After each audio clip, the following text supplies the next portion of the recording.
L'armée Imagawa, dirigée par Imagawa Yoshimoto, entra dans le territoire d'Owari pendant l'été 1560 avec une confiance inébranlable.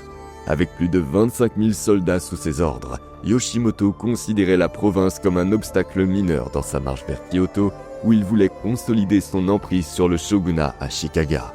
La supériorité numérique de son armée et sa réputation d'invincibilité nourrissaient la conviction que la campagne se solderait par une victoire rapide et décisive.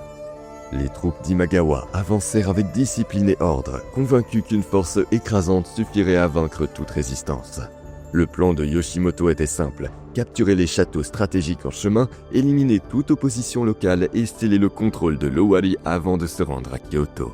Pour Yoshimoto, Oda Nobunaga, le jeune chef de l'Owari, ne serait qu'une simple note de bas de page dans l'histoire qui s'écrirait sur lui. Un adversaire sans importance face à la puissance des Imagawa. Les premières étapes de la campagne reflétèrent cette confiance exagérée. Les Imagawa capturèrent rapidement quelques petits châteaux frontaliers, ne rencontrant que peu de résistance.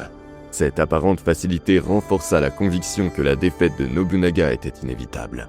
Le moral des troupes Imagawa était au beau fixe et Yoshimoto, se délectant de ses premières victoires, installa son camp principal à Dengaku-Hasama, une région basse et relativement isolée, bordée de collines et de vallées.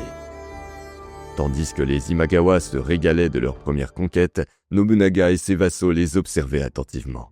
En fait, l'inactivité apparente de Nobunaga était une manœuvre calculée.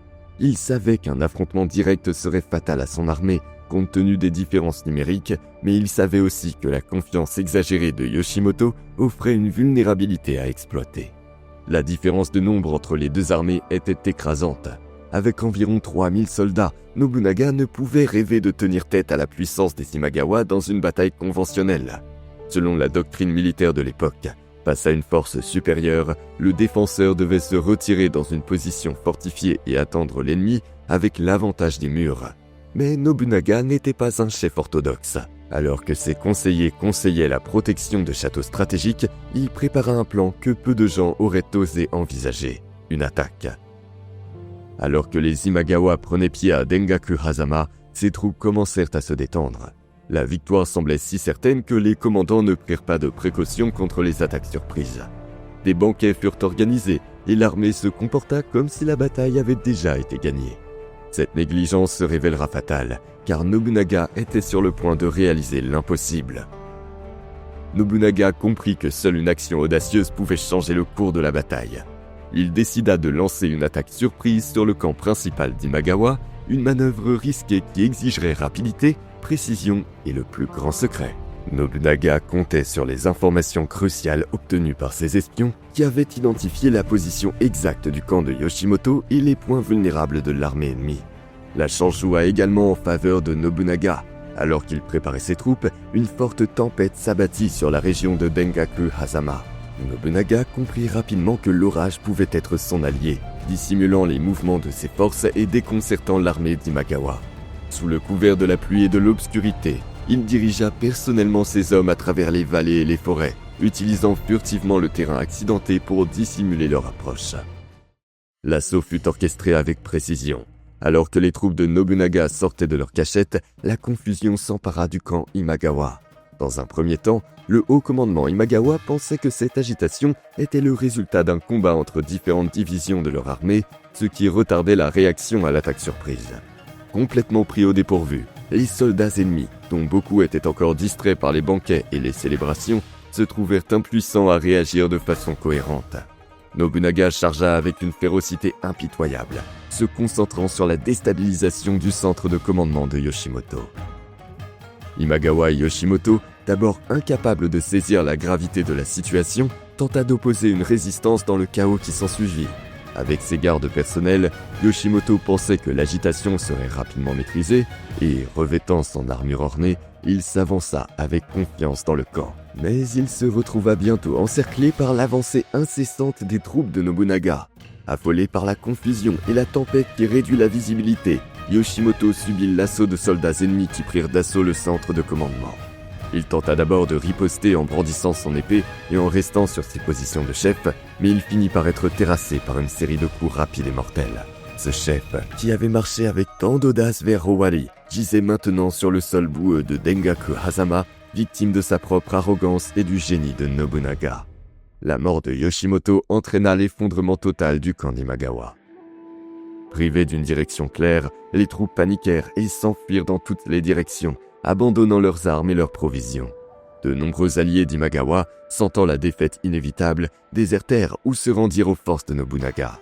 La déroute fut telle qu'une grande partie de l'armée disparut tout simplement dans le chaos qui s'ensuivit. La bataille d'Okehazama fut une brillante démonstration du génie militaire d'Oda Nobunaga. Avec une infériorité numérique écrasante, il changea les règles du combat en transformant une situation apparemment impossible en un triomphe absolu. Son utilisation magistrale de l'espionnage, du terrain et des conditions météorologiques permit non seulement de confondre l'ennemi, mais aussi de démontrer sa capacité à penser au-delà des conventions de l'époque.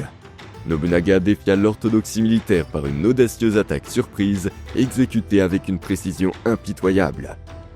Sa capacité à rallier ses hommes, quelle que soit l'inégalité des chances, prouvait son charisme et son leadership inégalé. Il sentit que l'excès de confiance de Yoshimoto était un défaut et l'exploita avec une efficacité cinglante. Le résultat fut une victoire qui non seulement élimina un rival puissant, mais déclara également au Japon qu'un nouveau type de leader était apparu, un stratège combinant audace et intelligence avec une détermination inébranlable à façonner le destin de la nation. Sa victoire à Okehazama élimina non seulement le plus grand rival du clan Oda, mais cimenta également son contrôle sur la province d'Owari. Nobunaga utilisa son prestige pour obtenir le soutien de vassaux qui avaient été réticents à le suivre. Il récompensa généreusement les guerriers qui s'étaient distingués au combat, renforçant ainsi la loyauté de ses hommes et créant une base solide pour le clan Oda. La victoire eut également un retentissement national, faisant passer Nobunaga du statut de leader régional à celui de personnage respecté dans tout le Japon. De nombreux daimyo commencèrent à reconnaître en lui un brillant stratège, capable de surmonter des obstacles écrasants grâce à son audace et à son intelligence. Cette réputation grandissante lui attira de nouveaux alliés et ouvrit la voie à des alliances diplomatiques qui renforcèrent encore sa position. Sur le plan intérieur, Nobunaga saisit l'occasion pour réorganiser son administration. Il remplaça les chefs inefficaces par des vassaux loyaux et introduisit des réformes pour renforcer la gouvernance dans l'Owari. Ces mesures assurèrent la stabilité et préparèrent le clan Oda aux défis à venir des campagnes d'expansion. Alors que le clan Imagawa sombrait, Tokugawa Ieyasu, qui avait servi de vassal aux Imagawa, se vit offrir une formidable opportunité de retrouver l'indépendance de son clan. Immédiatement, Ieyasu, en poste à Mikawa, commença à consolider son contrôle sur la province. Loin de l'ombre de Yoshimoto, il réussit à rallier ses vassaux et à proclamer l'autonomie du clan Matsudaira, qui sera plus tard rebaptisé clan Tokugawa. Les capacités politiques de Ieyasu lui permettent de gérer avec succès l'incertitude de la période. Il entretint des relations cordiales avec Nobunaga et forma une alliance avec lui, reconnaissant la force de son nouvel allié et l'importance du maintien de la stabilité régionale. Ieyasu profita également de cette période pour renforcer ses forces militaires et conclure des alliances stratégiques, se plaçant ainsi dans une position de premier plan qui allait façonner l'avenir du Japon. Alors que Nobunaga devenait une figure centrale de l'Owari, Ieyasu entamait son propre voyage, ouvrant la voie pour devenir l'un des 3 grands unificateurs du Japon.